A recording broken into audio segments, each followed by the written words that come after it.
ಗೋಮಂದೆಯ ಕೊರಳ ಘಂಟೆಯಲ್ಲಿ ಮಂತ್ರಾಕ್ಷತೆ ಮಂಚಾಲಯ ಮಣ್ಣ ಕಣಗಳಲ್ಲಿ ಮೂಲ ರಾಮ ನಿನ್ನ ತಂದೆ ನೀನೆ ನಮ್ಮ ತಾಯಿ ತಂದೆ ಸತ್ಯದ ದೀಪ ಹಚ್ಚುವ ಕರುಣೆಯ ಕಿರಣ ಚೆಲ್ಲುವ ರಾಮನ ಸಾರ ತುಂಬುವ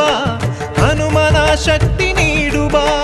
ಬೃಂದಾವನದಿ ನೆಲೆಸಿದ ಪೂಜನೆ ನಿನಗೆ ಶರಣು ಶರಣು ಶರಣು